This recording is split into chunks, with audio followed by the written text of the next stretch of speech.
In late 1943 and early 1944, a remarkable new division began to take shape within the German military ranks.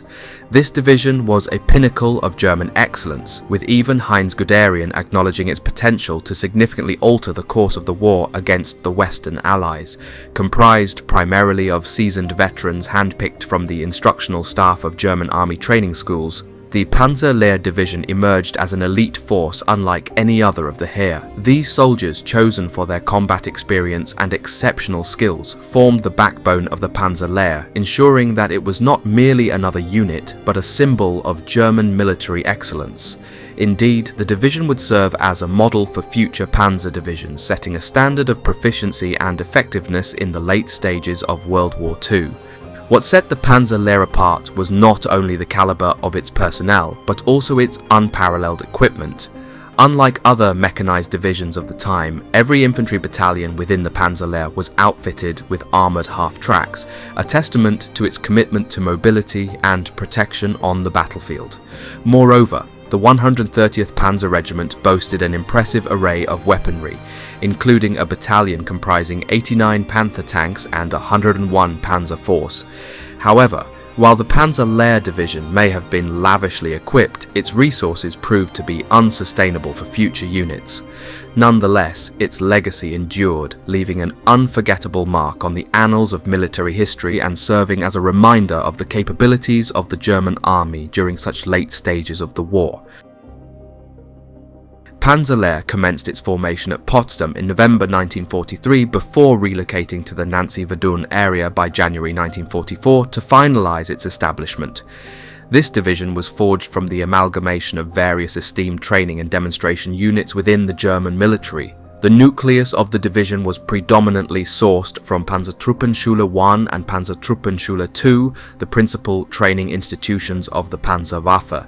These units, renowned for their expertise and proficiency, comprised soldiers who had already tasted the rigours of combat in theatres such as the Eastern Front, North Africa, Sicily or Italy. Many among them had been recognized with decorations for acts of bravery. Consequently, the foundation of Panzer Lehr rested upon battle-hardened veterans, imbuing it with an aura of elite status from its inception.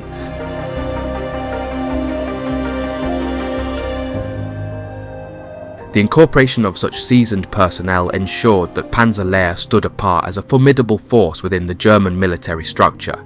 Its formation marked the convergence of experience, skill and dedication, positioning it as a cornerstone of German military prowess during a critical juncture of World War II. In the beginning of 1944, Panzer Lehr was relocated to Hungary for additional training, during which it assimilated the 901st Panzer Grenadier Lehr Regiment into its ranks. Following this period of preparation, the division was redeployed to France, where it awaited the impending Allied invasion as an integral component of the German 7th Army's Armoured Reserve. During its deployment in Normandy, Panzer Lehr's Panzer Regiment was augmented by the inclusion of the 316th Remote Control Panzer Company, equipped with a notable array of 8 Tiger I tanks and 5 of the formidable new Tiger II tanks. With a total complement of 237 tanks, the division boasted significant firepower. Moreover, a distinctive aspect of Panzer Lehr was the attire of its Panzer Grenadiers. Unlike other German Army Heer units, a substantial portion were outfitted in grey, short double-breasted tunics reminiscent of those worn by Sturmgeschütze units, deviating from the standard tunic. This unique uniform choice added to the division's distinctiveness on the battlefield. As the Western Allies initiated their amphibious assault on the Normandy beaches on June 6, 1944, Panzer Lehr, positioned as a vital component of the German Armoured Reserve, stood poised to counter any Allied advances. However, as the initial days of the invasion unfolded, the division remained on standby, awaiting the call to action. Amidst the chaos and confusion of the Allied landings, Panzer Lehr's commanders meticulously planned their response, strategizing how best to deploy their formidable forces. With the fate of the Normandy campaign hanging in the balance, the division's soldiers braced themselves for the impending clash. Finally, on June 8th, Panzer Lehr received the order to move forward and engage the enemy. With swift precision, the division raced to the front lines, ready to confront the advancing British and Canadian troops. Their arrival bolstered the German defences, injecting a renewed sense of determination into the battle-hardened ranks. Positioned alongside the 12th SS Hitlerjugend Division, Panzer Lehr assumed a critical role in the defence of Caen, a key strategic objective in the unfolding Normandy campaign. As the Allies pressed forward with massive determination, the division dug in to repel any assaults on the city. In the ensuing days, Panzer Lehr found itself locked in a deadly dance of manoeuvre and counter-manoeuvre with the Allied forces. Amidst the rugged terrain and ever-changing battlefield conditions, the division's soldiers fought with stubborn resolve, their determination matched only by their skill and bravery. One particularly fierce battleground emerged around Hill 112, a strategically significant position near Caen. Here, Panzer Lehr clashed fiercely with the advancing Allied forces, engaging in a series of intense skirmishes that tested the limits of their endurance.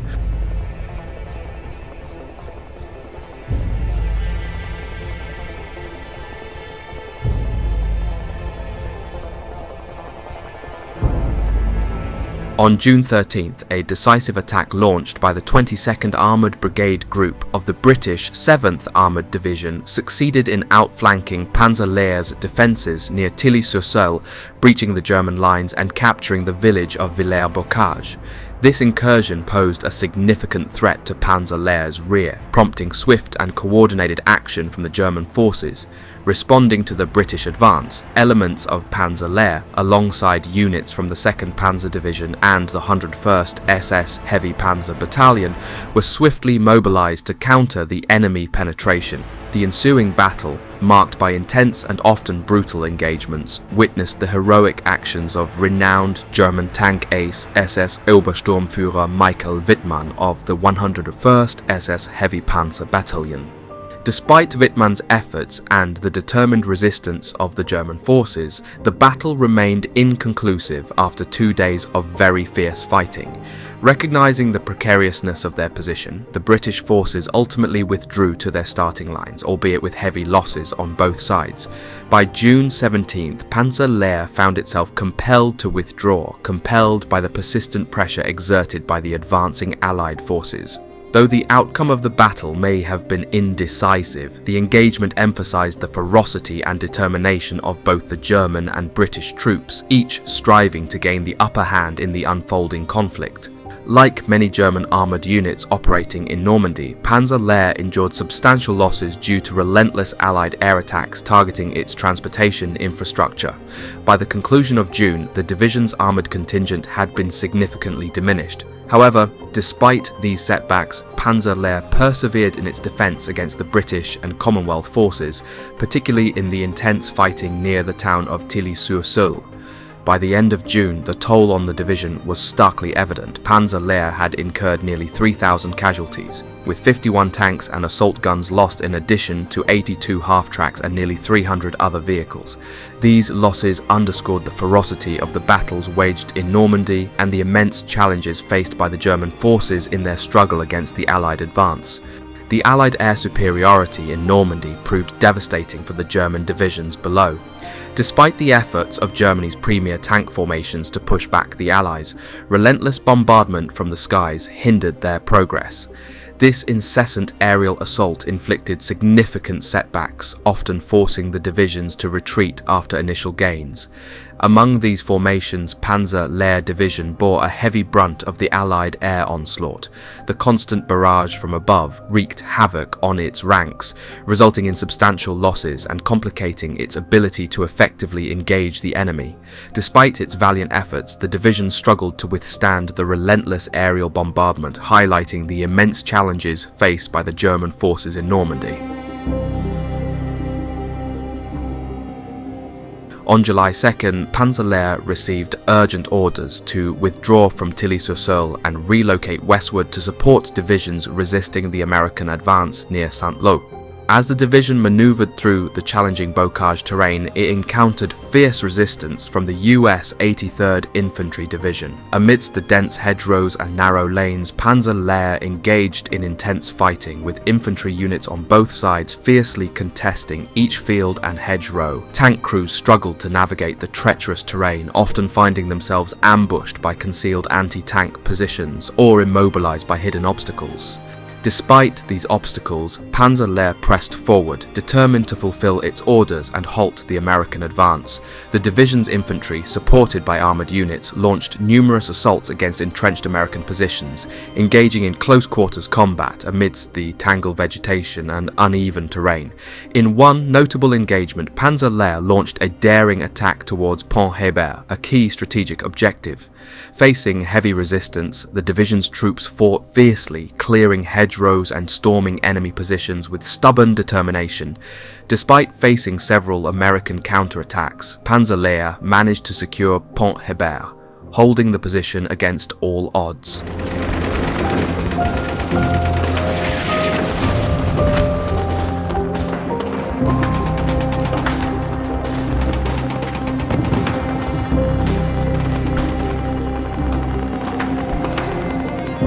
The fighting in the Bocage was relentless and unforgiving, with casualties mounting on both sides as the battle raged on.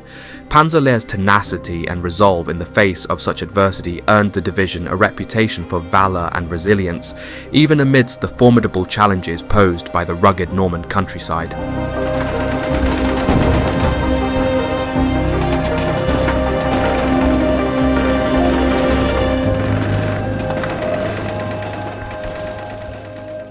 On July 11, Panzer Lehr launched an assault towards the village of Lehr, situated deep within the challenging Bocage terrain. As the division advanced, it encountered fierce resistance from M10 tank destroyers and came under relentless bombardment from Allied air attacks. During the intense fighting that ensued, Panzer Lehr suffered significant losses, with 20 of its tanks destroyed by the combined firepower of the enemy. Faced with mounting casualties and overwhelming opposition, the division's remaining tanks made the difficult decision to withdraw, crossing the Via Canal to seek relative safety and regroup for future operations.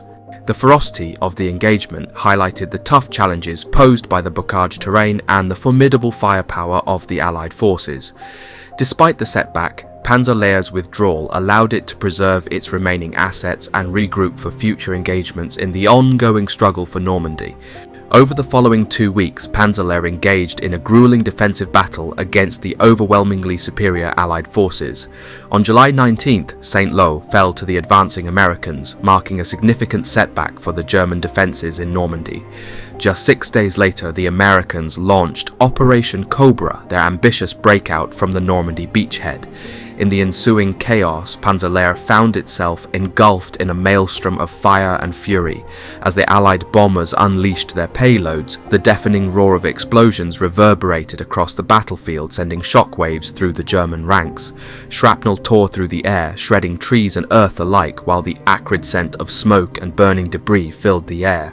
Operation Cobra commenced with a devastating aerial bombardment conducted by over 1,500 Allied bombers, targeting strategic positions including those held by Panzer Lehr. The division found itself directly in the path of the ferocious bombing campaign, resulting in heavy casualties and extensive damage to its ranks and equipment.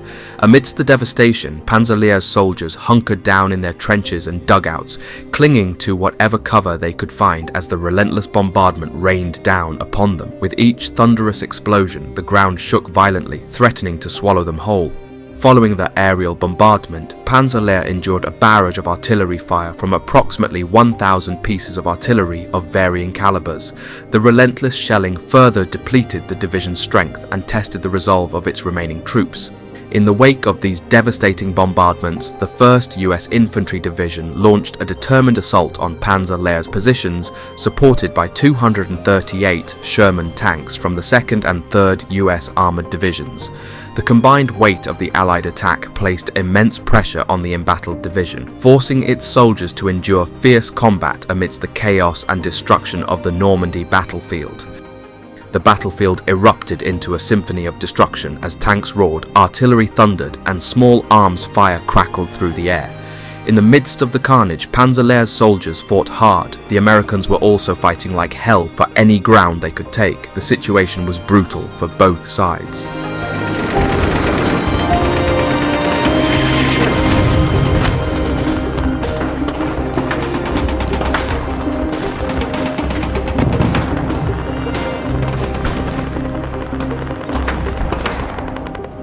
With its ranks severely depleted, Panzer Lehr faced the daunting task of repelling the massive 140,000 Allied assault.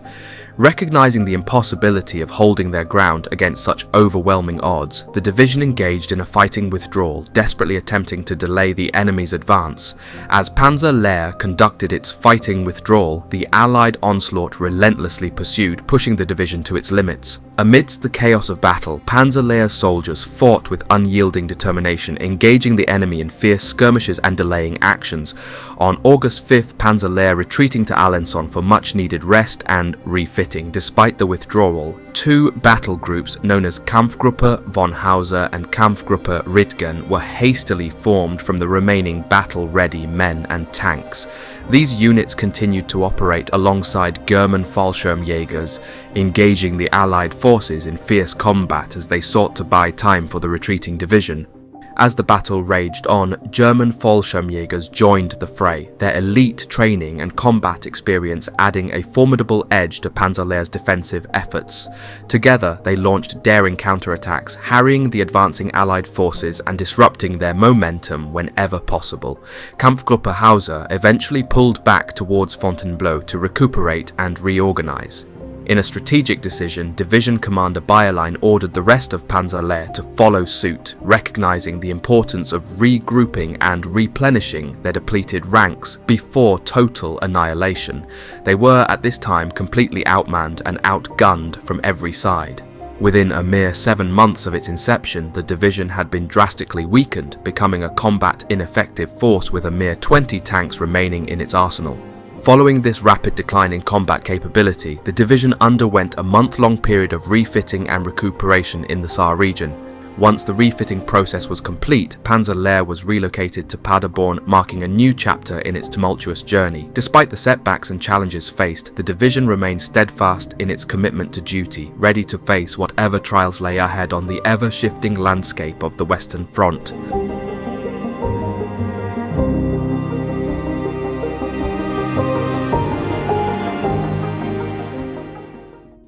On August 18th, the division was relocated to Laon near Paris for the purpose of reconstitution. However, upon the arrival of reinforcements and tanks, it became evident that they were insufficient to fully restore the division's strength. Despite efforts to bolster its ranks, Panzer Lehr found itself operating at only about 25% of its infantry strength, with approximately 20 tanks at its disposal. Amidst these challenges, the uprising in Paris prompted the dispatch of a small Kampfgruppe towards the city.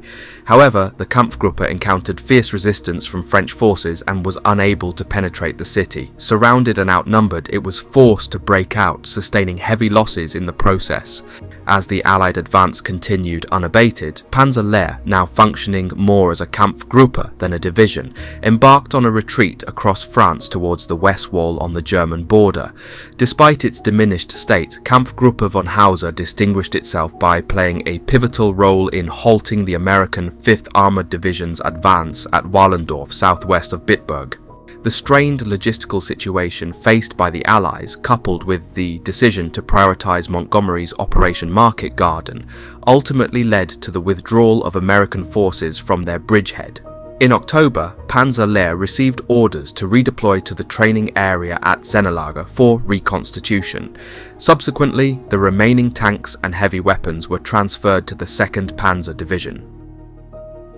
The reconstitution of Panzer Lehr Division as a standard Panzer Division 44 faced significant challenges due to the lack of available equipment at the time. While efforts were made to organize the division according to the required structure, many essential pieces of equipment were not accessible. The Panzergrenadier Lehr Regiment 901 saw its staff and the 1st Battalion equipped with armoured half-tracks, while the 2nd Battalion and Panzergrenadier Lehr Regiment 902 were provided with trucks, primarily Steyr troop carriers. Panzer Lehr's armoured capabilities were also affected, with the 1 Abteilung Panzer Lehr Regiment 130 being attached to Panzer Brigade 113. Additionally, the 1 Abteilung Panzer Regiment 6, which had previously served with the division in Normandy, returned to its parent unit, the 3rd Panzer Division, leaving Panzer Lehr with only 1 mixed battalion of panzers. The arrival of replacements was slow, exacerbating the division's equipment shortages. Trucks were particularly scarce, and by November, the division still lacked tank destroyers. Furthermore, the artillery regiment faced shortages of both guns and prime movers, while the scarcity of fuel and experienced NCOs further compounded the challenges faced by Panzer Lehr during its reconstitution efforts. In early November, Panzer Lehr was transferred to Hasse von Manteuffel's 5th Panzer Army, which was a part of Field Marshal Gerd von Rundstedt's Army Group G. This transfer was in preparation for the planned winter offensive, Operation Wacht am Rhein, more commonly known as the Battle of the Bulge. On November 23rd, the partially refitted Panzer Lehr received orders to leave its assembly area and counterattack the American forces advancing towards the Savannah Gap. However, despite their efforts, the counterattack failed to achieve its objectives, and Panzer Lehr was subsequently withdrawn from the front line. By this point, the division had been significantly reduced in strength, reflecting the challenges it faced in its reconstitution efforts. The time dedicated to refitting Panzer Lehr, along with several other units prematurely committed, resulted in a delay in the operation. Leading up to the offensive, Panzer Lehr remained in reserve alongside the Führer-Begleit Brigade. On December 15th, the eve of the offensive, Panzer Lehr remained severely under strength, with only 1 of its 2 tank battalions prepared for action. To compensate for this deficiency, the division was reinforced by 2 tank destroyer battalions and an assault gun brigade. Notably, the division's armoured reconnaissance battalion was the only organic unit operating at full strength.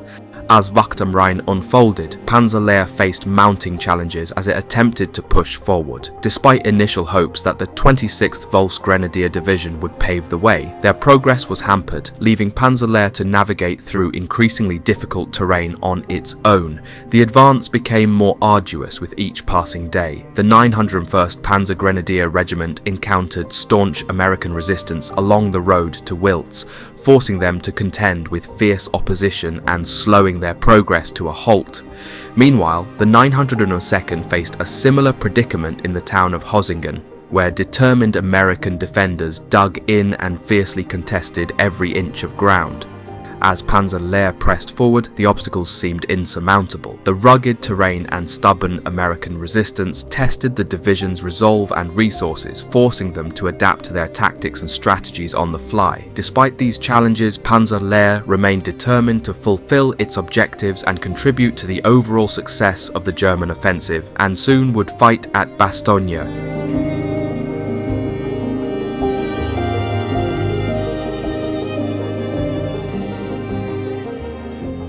On December 18th, the assault resumed. The 26th Volksgrenadier Division succeeded in securing the bridge over the Clerf River, which cleared the path toward the vital road and rail hub of Bastogne. Panzer Lehr's armoured reconnaissance battalion spearheaded the advance, swiftly moving ahead and launching an attack toward Wiltz before regrouping with the main division on the march toward Bastogne.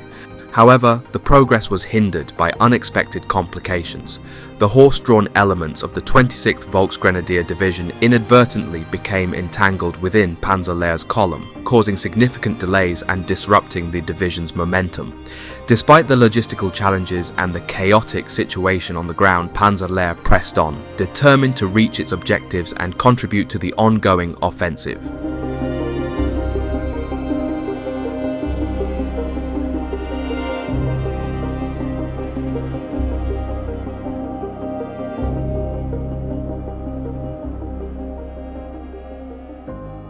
On the 19th, the division's panzer regiments encountered a formidable obstacle near Neffe, where troops of Combat Team Cherry from the US 9th Armoured Division had established a strong defensive position.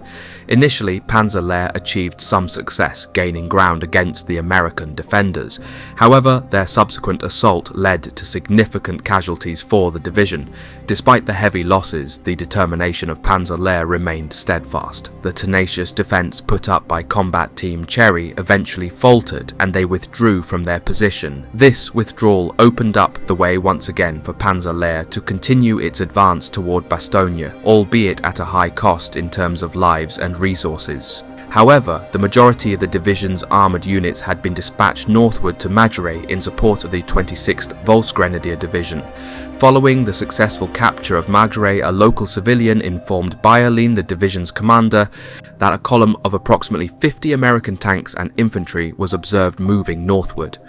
Believing this information to be accurate and fearing an imminent enemy assault, Bayerlin made the decision to halt his troops and establish a roadblock. Despite later learning that the enemy presence was far smaller than initially reported, Bayerlin saw the opportunity to use this momentary pause to his advantage.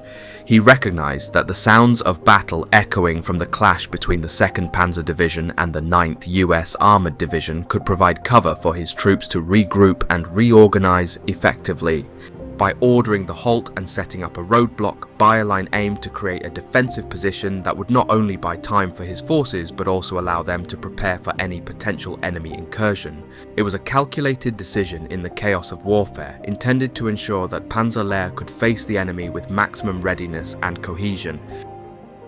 As Panzer Lehr resumed its advance and approached Bastogne, they encountered a new reality on the ground. The US 101st Airborne Division, famously known as the Screaming Eagles, had already taken control of the town. This unforeseen development forced Panzer Lehr to reassess its strategy. With Bastogne now in American hands, Panzer Lehr faced a crucial decision. The division leadership opted to split its forces, a move born out of necessity in the face of the shifting battlefield dynamics.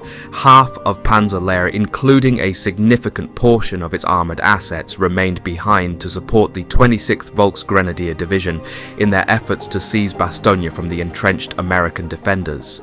Meanwhile, the other half of Panzer Lehr pressed onward, tasked with continuing the advance towards the Muse River. This divisional division aimed to maintain momentum despite the setback at Bastogne, demonstrating Panzer Lehr's adaptability and commitment to their overall objectives amidst the rapidly evolving combat environment.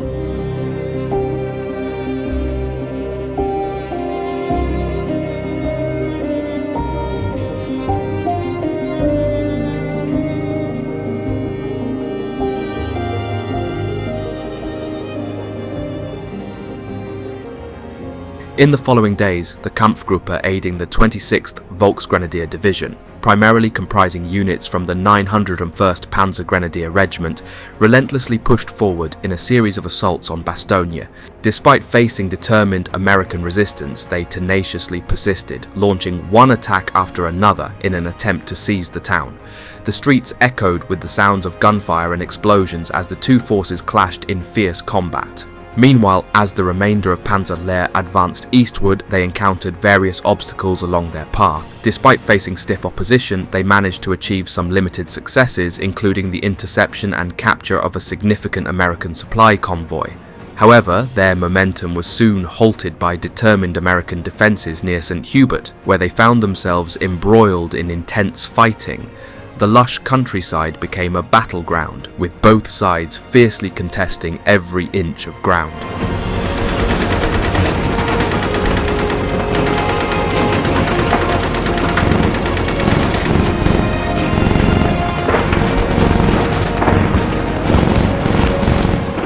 As the fighting raged on, the situation around Bastogne remained fluid and unpredictable. The Kampfgruppe supporting the 26th Volksgrenadier Division continued its relentless assaults on the town, pushing forward despite heavy casualties.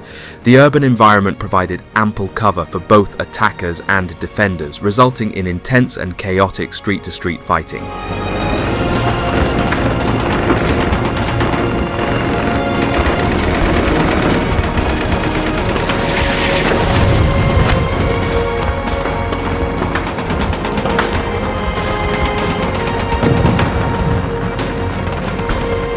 Amidst the chaos, the strategic decision was made to withdraw Panzer Lehr from the Bastogne area.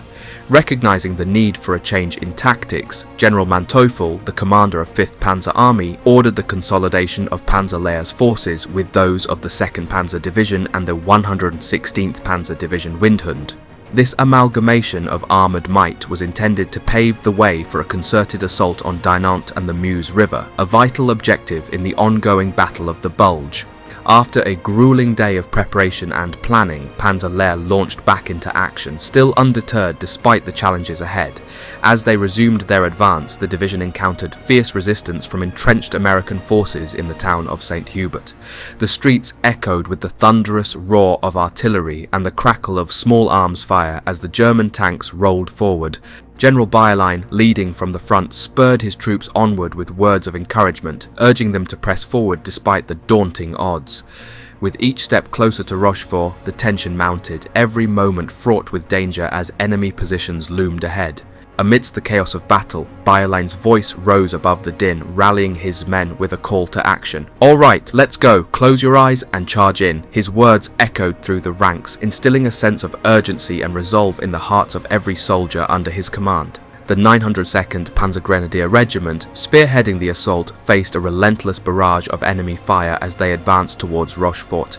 Despite their determination, progress was slow and arduous, with each step forward contested fiercely by entrenched American forces.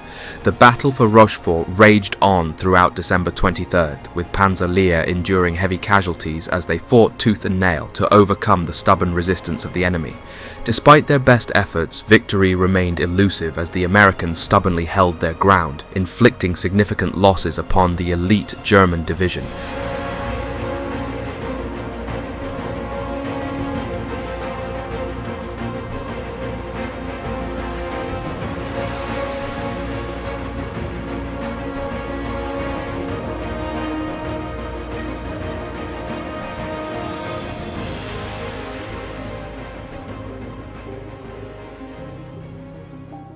Bayerlein's comparison of the defence at Rochefort to the legendary stand at Bastogne highlights the intensity and significance of the fighting. Both engagements showcased the tenacity and bravery of all the soldiers involved on both sides as they fought fiercely against formidable odds. After regaining momentum and resuming their advance towards Dinant, Panzer Lehr faced stubborn resistance from Combat Command A of the US 2nd Armoured Division near Buissonville. The determined American forces inflicted heavy casualties on the German division, slowing its progress and intensifying the already grueling combat. As Christmas Day dawned in 1944, the plains beside the Muse River became a battleground where Manteufel's panzer divisions, bolstered by the 9th Panzer Division from 47th Corps, clashed with the US 7th Corps. However, the sudden disappearance of cloud cover allowed Allied air power to dominate the skies, unleashing devastating attacks on the German forces below. Despite Panzer Lehr's bold efforts to press forward with several attacks, they found themselves repeatedly thwarted by the overwhelming aerial bombardment unleashed by the Allies. Manteufel faced considerable challenges as the situation deteriorated. A detachment from the 2nd Panzer Division had pushed ahead, becoming isolated and losing communication with the main force. To avoid devastating air attacks, his divisions were compelled to move exclusively under cover of darkness, a strategy that hampered their progress. Meanwhile, the bulk of 2nd Panzer's armoured units, led by Major von Kochenhausen, found themselves encircled near Celles-les-Dinant. On December 26th, Panzer Lehr launched 2 desperate attempts to rescue their comrades, but relentless assaults from Allied fighter bombers thwarted their efforts. Despite a subsequent rescue operation by the 9th Panzer Division, the situation remained dire. With no breakthrough achieved, Panzer Lehr received orders to retreat.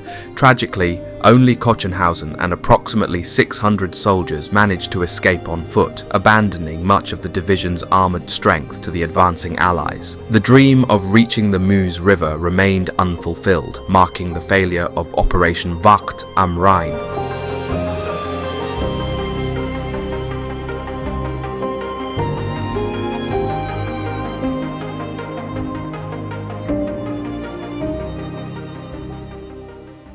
As Panzer Lehr retreated, the grim reality of the failed offensive set in. Manteufel's hopes for a decisive breakthrough were shattered, replaced by the urgent need to salvage what remained of his forces. The harrowing retreat was punctuated by relentless Allied airstrikes, further diminishing the division's already depleted strength. With each step back, the German soldiers grappled with the bitter realization that their grand offensive had faltered. The once vaunted Panzer Lehr Division, renowned for its elite status and formidable reputation, now found itself battered and demoralized, its armor scattered across the Ardennes countryside. The ambitious push towards the Muse River had ended in bitter defeat, leaving behind a trail of shattered dreams and lost comrades. In a last-ditch effort to turn the tide, Manteuffel rallied the remnants of his strike force for a final assault on Bastogne. As Panzer Lehr mobilized for its new positions, the US 4th Armored Division, under the command of General George Patton's 3rd Army, launched a bold offensive to relieve the besieged town, directly through the very positions assigned to Panzer Lehr.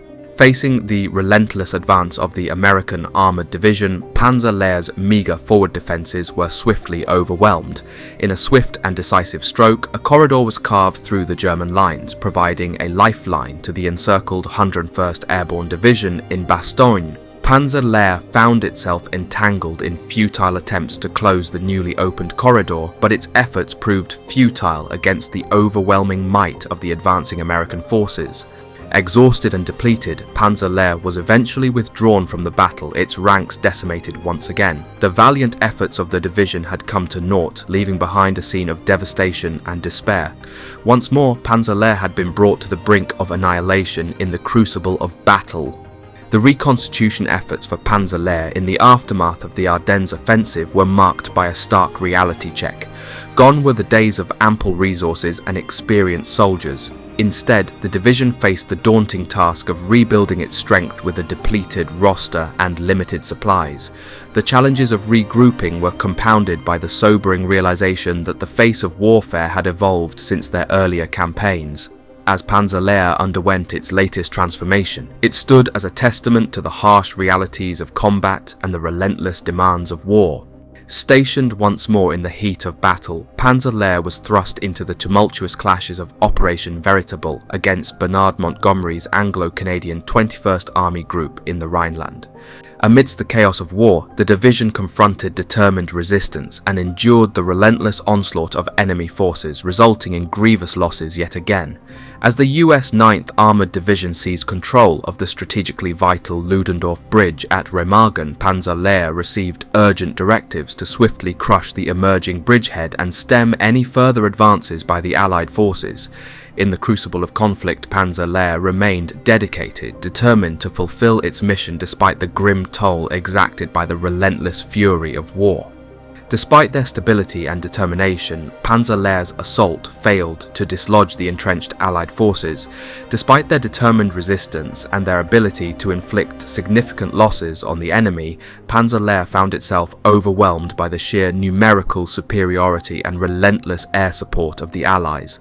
As the division engaged in a grueling retreat across northwestern Germany, its strength waned with each passing day. Eventually, Panzer Lehr became trapped in the Ruhr pocket, where its remaining forces were surrounded by the advancing Allied armies.